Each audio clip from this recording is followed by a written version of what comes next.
Assalamualaikum warahmatullahi wabarakatuh. Salam sejahtera untuk kita semua. Salam sejahtera untuk seluruh saudara-saudaraku sebangsa dan setanah air. Dari Sabang sampai Merauke, dari Miangas sampai Pulau Rote. Alhamdulillah. Pada kesempatan yang berbahagia ini kita akan mengulas mengenai sejarah dari ayahnya Sunan Giri.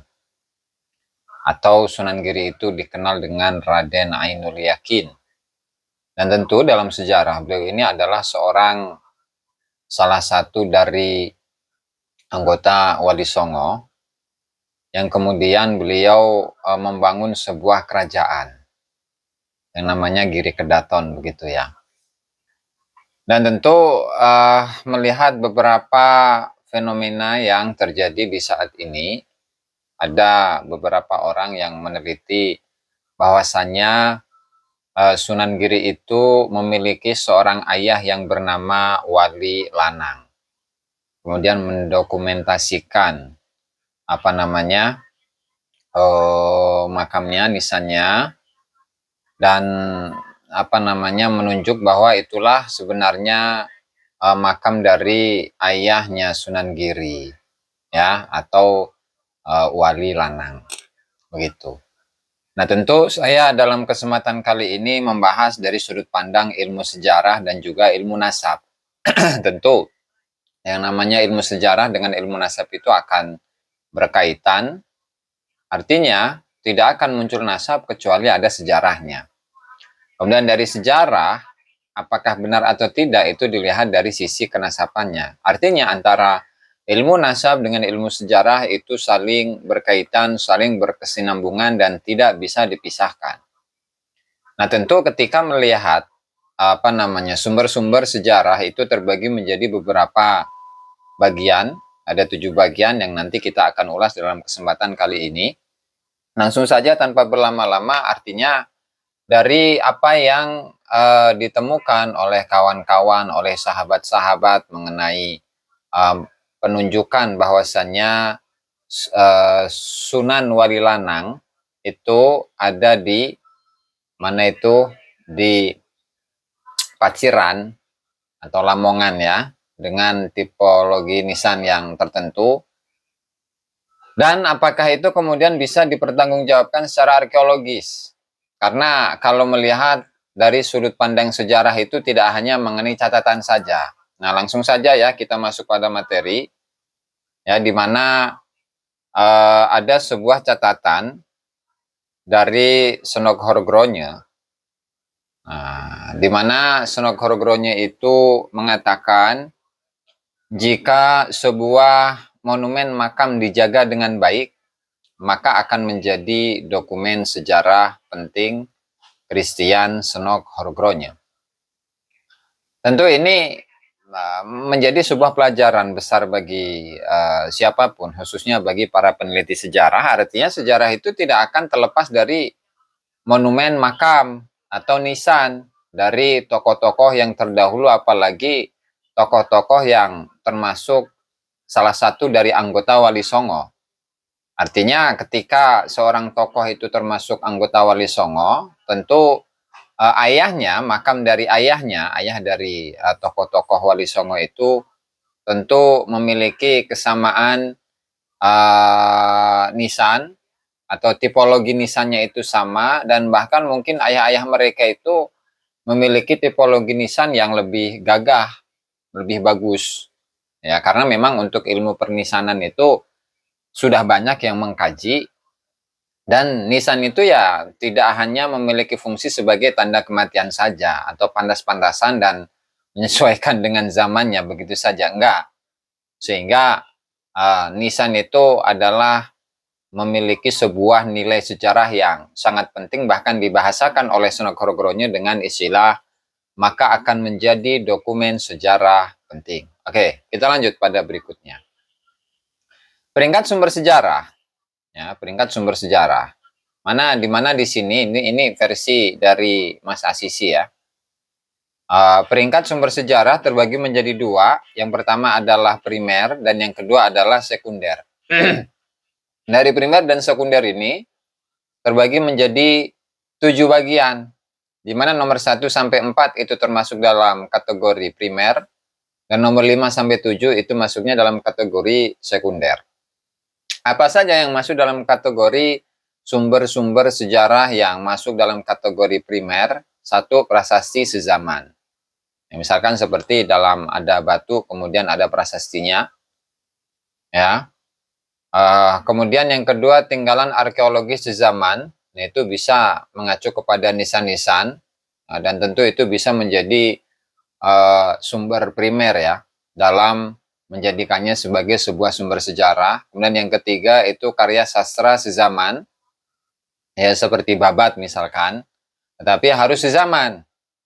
Nah, bagaimana dengan misalkan seperti Serat Wali Sana, itu pun juga sudah ditelusuri dan disampaikan oleh teman-teman dan sahabat-sahabat yang meneliti naskah-naskah kuno, di mana teman-teman itu menemukan bahwasannya untuk penyusunan dari Serat Wali Sono atau Serat Wali Sana atau saya jadi lupa itu, yang membicarakan tentang Wali Songo secara lengkap, itu tidak masuk dalam kategori karya sastra sezaman karena memang untuk penyusunannya itu pada abad ke-18 Masehi. Ya, atau bahkan ada yang menyatakan bahwa penyusunannya itu ada pada abad 19 Masehi begitu. Sehingga itu tidak bisa masuk dalam kategori karya sastra sezaman. Kemudian yang berikutnya, yang keempat itu adalah berita asing sezaman. Berita asing sezaman. Artinya catatan-catatan Portugis, catatan-catatan Inggris, misalkan yang satu zaman, satu masa dengan Wali Songo, misalkan ketika ingin menelusuri Wali Songo, maka itu tingkatannya adalah yang keempat dari sumber sejarah yang masuk dalam kategori primer ya. Kemudian berikutnya, yang kelima, dan ini masuk dalam kategori sumber sekunder. Yang kelima adalah karya sastra dari zaman kemudian. Nah, ini masuknya dalam kategori sekunder. Yang misalkan serat-serat itu ya, atau babat-babat yang memang penyusunannya itu ada pada masanya Belanda, maka itu pun kemudian dikategorikan sebagai sumber sekunder dalam sejarah ya. Kemudian yang keenam, mitos dan legenda. Ya, mitos dan legenda itu pun juga sama, hanya menjadi sumber sekunder. Kemudian yang ketujuh itu adalah kajian dan interpretasi dari para ahli, misalkan ahli sejarah ataupun yang lainnya. Nah, itu bisa menjadi salah satu sumber sejarah tetapi masuk dalam kategori sumber sekunder.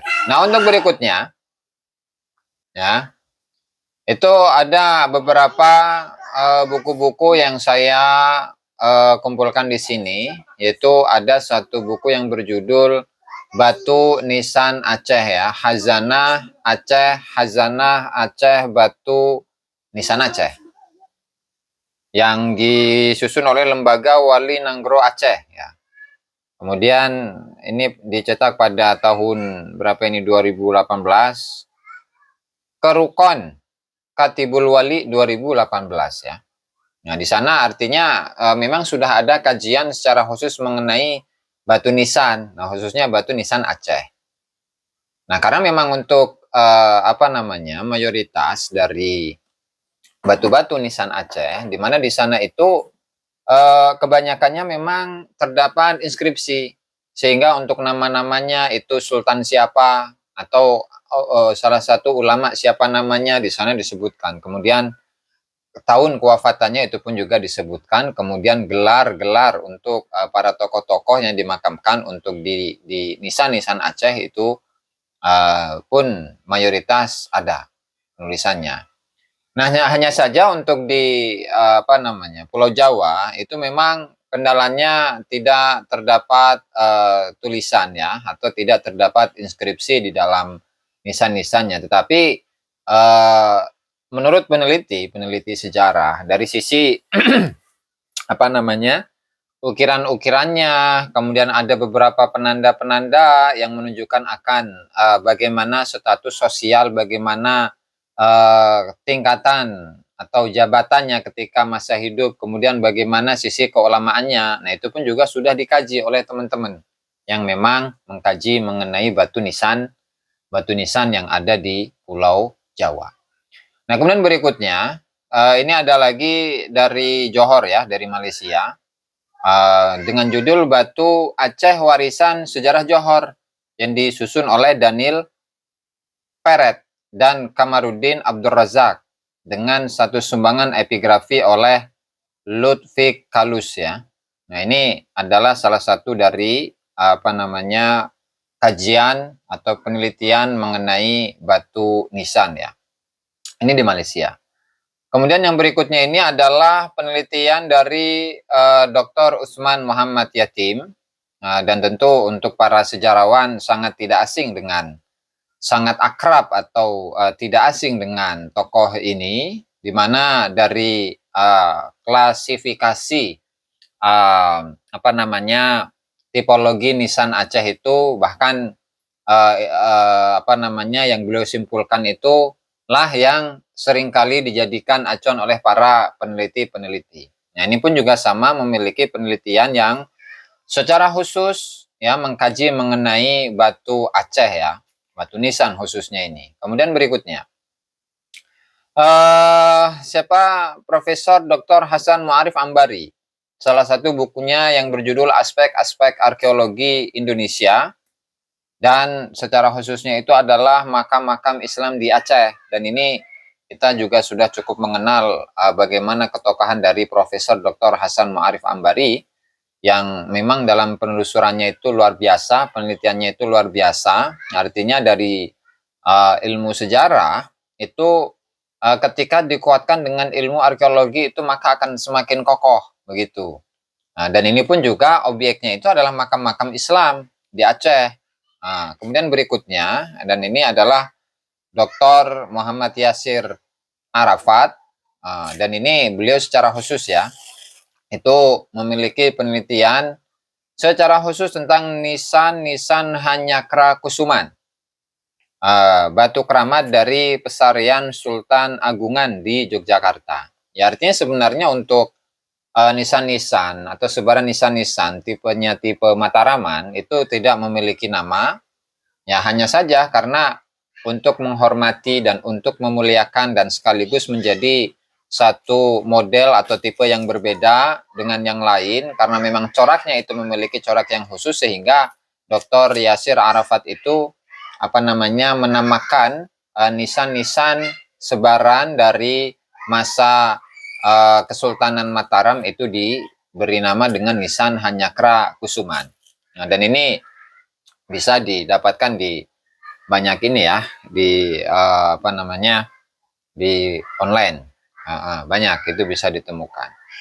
Nah, kemudian berikutnya itu ada Profesor Uka Chandra Sasmita dengan judul Arkeologi Islam Nusantara. Ini pun juga sama, seorang sejarawan yang beliau ini pun dalam menyusun historiografi dari sejarah-sejarah Islam Nusantara, itu pun juga tidak meninggalkan kajian mengenai nisan, pernisanan ya, permakaman. Kemudian berikutnya ini Profesor Dr. Hasan Muarif Ambari menemukan peradaban, jejak arkeologis dan historis Islam Indonesia. Itu pun juga sama, dalam bukunya ini pun juga ada banyak kajian-kajian mengenai nisan-nisan dari para tokoh-tokoh yang terdahulu. Kemudian berikutnya ini adalah ini satu bagan ya, dan ini adalah susunan dari Profesor Muhammad Usman Yatim ya, Usman Muhammad Yatim maaf. Dan di situ ada periode sasinya, di mana pada tahun 1400-an Masehi itu nisannya seperti ini. Ya, nisannya seperti ini yang pertama itu. Kemudian untuk tahun 1500-an Masehi itu seperti itu. Ini untuk nisan-nisan tipologi Aceh ya. Kemudian yang ke tahun 1600, kemudian 1700 sampai 1800 itu nisannya seperti yang ada di bawah. Oke. Kemudian ini Ambari ya, tipologi nisan Aceh sesuai dengan susunan Profesor Dr. Muarif Ambari. Ini abad ke-13 sampai 15 Masehi itu seperti itu yang disebutkan di atas itu. Kemudian abad ke-16 sampai 17 itu gambarnya. Kemudian yang abad 18 sampai 19 itu bentuknya seperti gada itu ya. Nah, itu adalah tipologi Aceh dengan apa namanya mengklasifikasikan tahun per tahun. Kemudian berikutnya ini adalah tipologi nisan Aceh menurut Peret ya. Itu mulai dari A, B, C, D, kemudian sampai Q. Nah, itu adalah tipologi dari nisan-nisan Aceh ya, menurut beliau ya. Dan ini bisa dibuka di dalam apa namanya satu bukunya tadi Dr. Muhammad Yasir Arafat ya, Nisan Hanya Kerakusuman ya, itu di dalamnya itu dikutipkan tipologi nisan-nisan Aceh seperti itu. Nah, begitu juga dengan ini tipologi nisan Aceh ini menurut Teguh Ibrahim Alfian kalau tidak salah ini ya. Ini sebelum abad ke-13 seperti itu, ada gambarnya sendiri ya. Kemudian maaf, ada abad ke-13 sampai 14 Masehi itu seperti itu. Ada abad ke-15, abad ke-16 sampai 17, kemudian abad ke-18 sampai 19 Masehi itu seperti itu ya. Nah, kemudian berikutnya ini adalah sampel-sampel atau contoh-contoh dari nisan-nisan bertipologi Demak Tralaya, Troloyo. Dan ini menurut Dr. Profesor Dr. Muarif Ambari pada tahun 1984 itu ya. Jadi bentuknya seperti itu. Nah, oke. Jadi artinya dari nisan-nisan yang ada atau tadi kajian-kajian dari beberapa peneliti-peneliti ya, baik itu yang ada di Aceh, baik itu yang ada di Malaysia, baik itu yang ada di Pulau Jawa, baik itu yang ada di Nusantara. Jadi semuanya itu memiliki satu kesepakatan bahwa yang namanya nisan itu memiliki tipologi yang khusus dan untuk zamannya atau masanya itu bisa diukur. Bahwa tidak mungkin ketika sebuah nisan itu ya, sebuah nisan yang diklaim bahwa nisan itu adalah nisan yang ada pada abad ke-15 atau 16 Masehi, sementara tipologi nisannya itu adalah pada abad ke-20 Masehi. Itu tidak mungkin. Artinya ketika seseorang mengklaim bahwasannya nisan yang dia klaim itu adalah nisannya ayah dari Sunan Giri, Sunan Wali Lanang misalkan. Tetapi ketika melihat tipologi nisannya itu kembali kepada masa abad ke-18, abad ke-19 misalkan, bahkan sampai pada abad ke-20, maka itu termasuk dalam kategori mustahil. Itu otomatis tertolak dari sisi sejarah. Begitu ya. Nah, karena apa? Karena memang di sini sesuai dengan apa yang dituliskan di dalam sebuah kitab nasab sebenarnya ini yang berjudul Ma'alim Ansabit Talibiyin fi Syarhi Kitab Sirril Ansab Al-Alawiyah li Abi Nasr Al-Bukhari. Ya. Di mana di sini ya menyebutkan di mana dalam kitab tersebut ya disampaikan wa yumkinul qawlu fil waqi' bi anna ilmal ansab ka ilmi tarikh lil ansabil mutabassir fil umur. Bahwa bisa dikatakan ya dalam faktanya bahwa ilmu nasab itu ya sama seperti ilmu sejarah. Ka ilmi tarikh lil ansabil mutabassir fil umur. Bahwa ilmu nasab itu ya seperti ilmu sejarah bagi nasab. Ya, di mana ilmu sejarah ini bisa untuk membuka beberapa banyak persoalan-persoalan. Wa min hadhihi nahiyah, dari sisi ini la syabahun wa tasyabuhun azimun baina ilmil ansabi wat tarikh. Di mana dari sisi ini maka kesimpulannya terdapat keserupaan dan penyerupaan yang begitu besar antara ilmu nasab dengan ilmu sejarah. Wa bainahuma takafulun. Di antara ilmu nasab dengan ilmu sejarah itu ya saling mendukung. Wa tadhamunun, saling menjamin. Wathiqun, yang kokoh. Bihaitsu yukammilu ahaduhumal akhar, sekiranya antara ilmu nasab dengan ilmu sejarah itu saling mendukung. Ilmu sejarah mendukung ilmu nasab itu mendukung ilmu sejarah.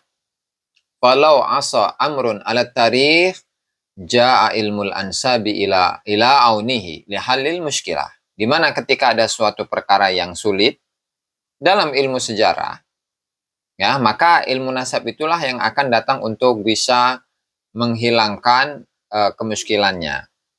Begitu juga sebaliknya, ketika ada satu kejanggalan dalam ilmu nasab, maka ilmu sejarahlah yang bisa menghilangkan kejanggalan di dalam ilmu nasab. Begitu ya, artinya antara ilmu nasab dengan ilmu sejarah itu adalah dua ilmu yang tidak bisa terpisahkan. Oke. Selanjutnya fahada yukammilu kullu wahidin minhum al-akhar fi ada'i muhimmatihi wa risalatihi. Begitulah seterusnya, di mana masing-masing dari keduanya itu saling melengkapi dalam menyesuaikan atau dalam melaksanakan tugasnya. Sementara kalau ilmu sejarah, fatarikh yatanawalul bahtha fil umuril hammah wa syu'unit tammah lil mujtama'il basyari, bahwa sejarah itu mencakup kajian atau penelitian dalam urusan-urusan yang penting atau kondisi-kondisi yang sempurna bagi satu masyarakat, dari sisi umat atau bangsa atau kaum. Begitu juga dengan takwinu dual wal hukumat wa inqiradiha, bisa kajiannya itu meliputi kajian-kajian suatu negeri, ya, suatu pemerintahan ataupun robohnya kekuasaan tersebut, wal ahdathi siyasiyah atau kajian-kajian perpolitikan, wal ahwalil ijtimaiyah atau kondisi-kondisi sosial kemasyarakatan, wal awdha'il iktisadiyah atau sisi-sisi perekonomian, wan nudum wasyara'il al-qa'imah fi kulli zamanin wa makan, atau aturan atau perundang-undangan yang ada di setiap masa dan tempat. Nah, sebagaimana yang namanya sejarah itu adalah mencakup penelitian dari sisi kondisi-kondisi para suatu kelompok, para tokoh-tokoh yang besar atau tokoh-tokoh yang agung, dan diantaranya adalah bagaimana ketika meneliti tentang bagaimana kesejarahan Wali Songo di masa lalu. Tentu tidak bisa kita ingin meneliti sebuah historiografi dari Wali Songo di masa lalu, bagaimana dakwah mereka, bagaimana kisah mereka, dan bagaimana perjalanan hidup mereka. Jadi tidak cukup hanya dengan ketika kita menemukan sebuah manuskrip, dan manuskrip itu ditulis jauh setelah masa dari Wali Songo. Kemudian kita sudah pastikan, kan tidak seperti itu. Bahkan dalam Rosail Filmil Ansab, karya dari Hussein Haidar Al-Hashimi, di mana di sana itu ketika ingin menelusuri sebuah nasab, maka dari satu generasi kepada generasi berikutnya itu harus disinkronkan dengan bagaimana kondisi, ya, sosial dan masyarakat di masa lalu, ya, kemudian mengenai pengaruh faham, pengaruh ideologi, kemudian tradisi yang berkembang di masa lalu, dan lain sebagainya. Artinya untuk menyambungkan Fulan bin Fulan, nah itu ditelusuri terlebih dahulu untuk memastikan apakah benar Fulan bin Fulan, dengan apa? Dengan mendalami bagaimana kesejarahan dari Fulan yang dimaksud, yang pertama Sunan Fulani misalkan, kemudian disebut dengan bin Fulani, bin Fulan misalkan. Maka yang ayahnya ini pun juga memerlukan sebuah penelitian, menemukan sebuah penelusuran, ya. Jadi tidak hanya menemukan secari kertas yang di situ tertulis Fulan bin Fulan bin Fulan bin Fulan dan kemudian diisbat, tidak seperti itu. Tetapi masing-masing dari generasi itu memerlukan sebuah penelitian yang khusus. Yaitu dari apa yang disampaikan dalam kitab ini, ya, dari kitab Ma'alim Ansabit Talibiyin. Artinya antara ilmu nasab dengan ilmu sejarah itu adalah dua hal yang tidak bisa dipisahkan. Nah, kemudian berikutnya, sebagai contoh, ya, ini ada Sunan Giri atau Raden Muhammad Ainul Yakin yang disebut sebagai Yakub atau Syekh Wali Lanang atau Sunan Wali Lanang yang bernama Syekh Yakub. Nah, ini dalam pengaplikasian ilmu nasab sendiri, ya. Jadi Muhammad Ainul Yakin ini sudah terbukti dari sisi sejarahnya, kemudian bekas keraton Giri Kedaton itu pun juga masih ada, kemudian dari sisi nisannya itu pun juga ada, dengan tipologi yang nanti kita ulas berikutnya. Oke, jadi ini dikatakan Muhammad Ainul Yakin Sunan Giri bin Syekh Yakub atau Sunan Wali Lanang, ya. Oke, kita buka berikutnya. Nah, ini adalah apa namanya nisan dari Sunan Giri atau Raden Ainul Yakin.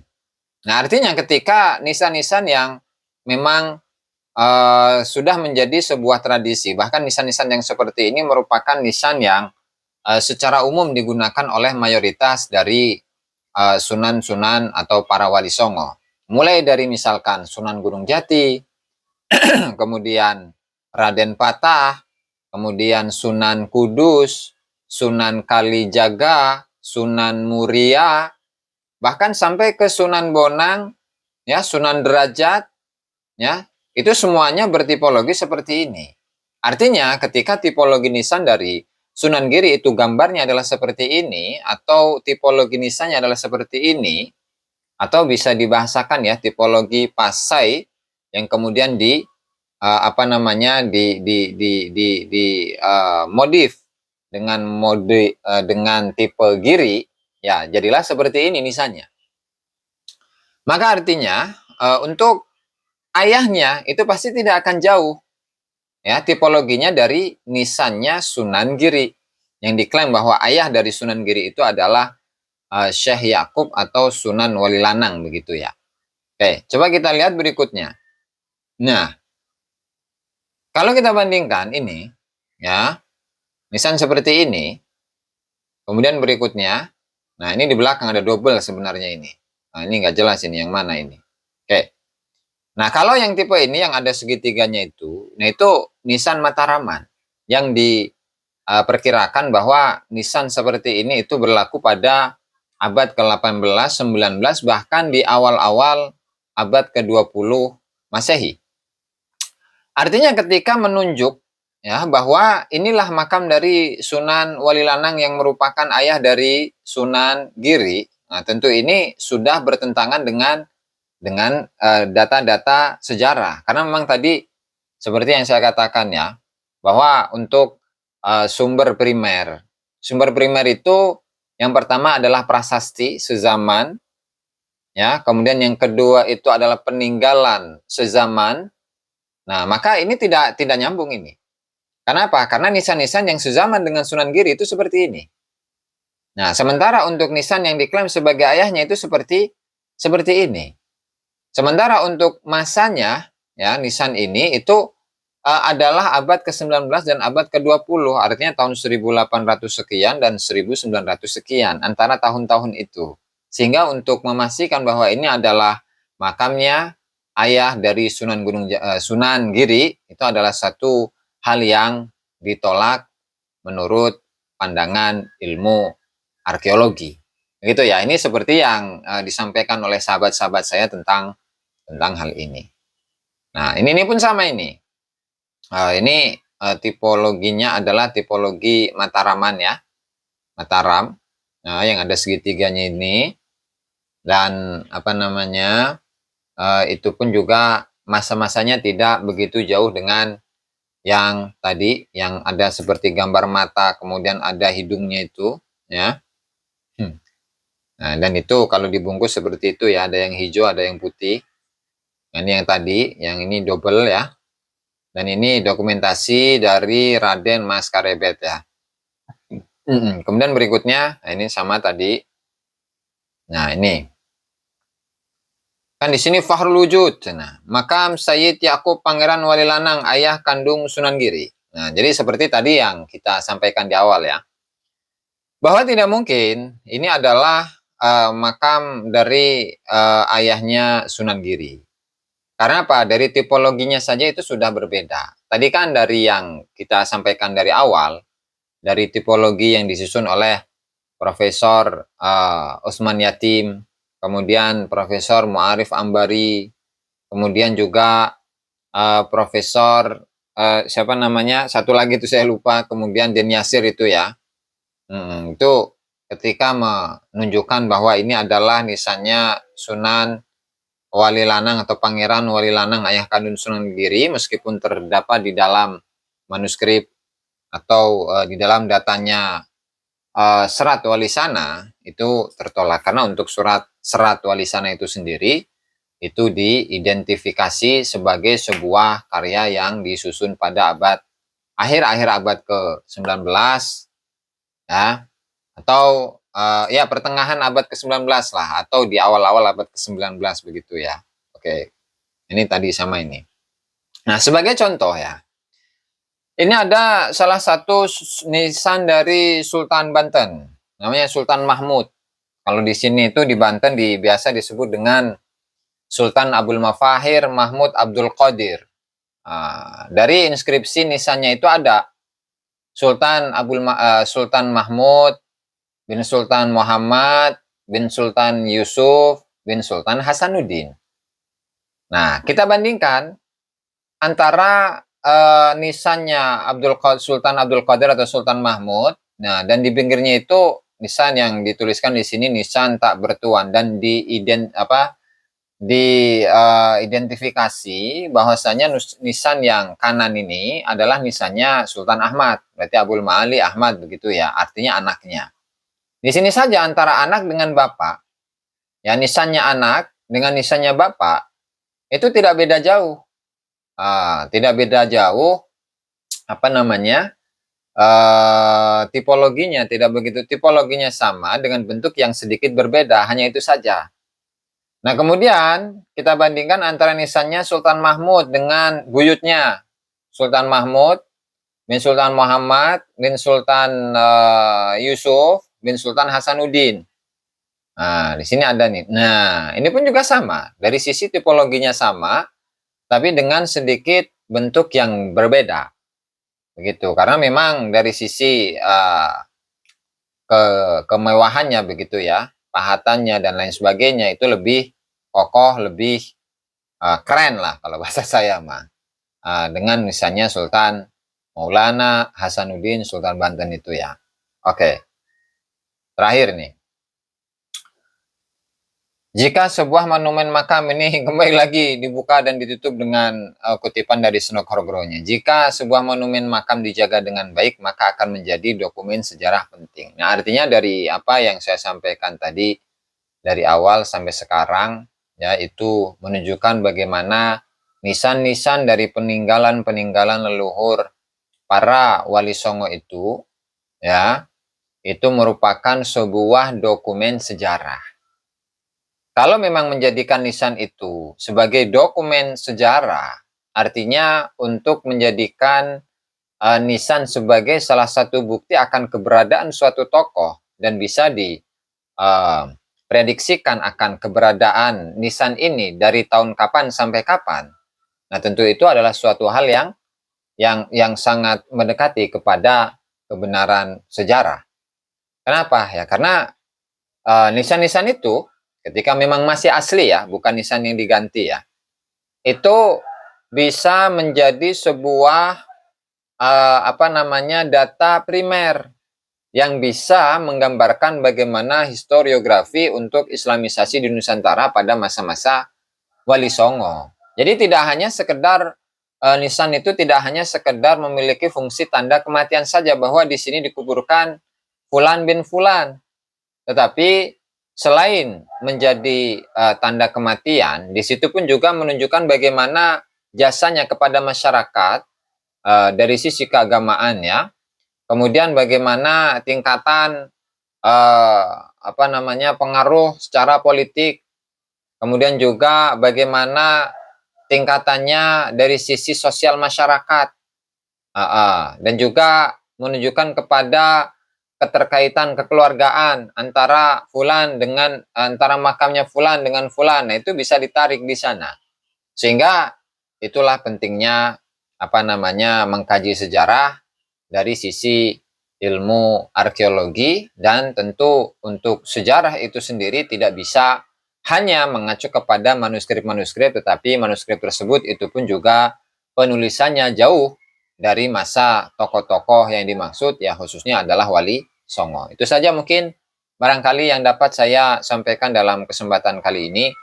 Wallahul muwaffiq ila aqwamit thoriq. Wassalamualaikum warahmatullahi wabarakatuh.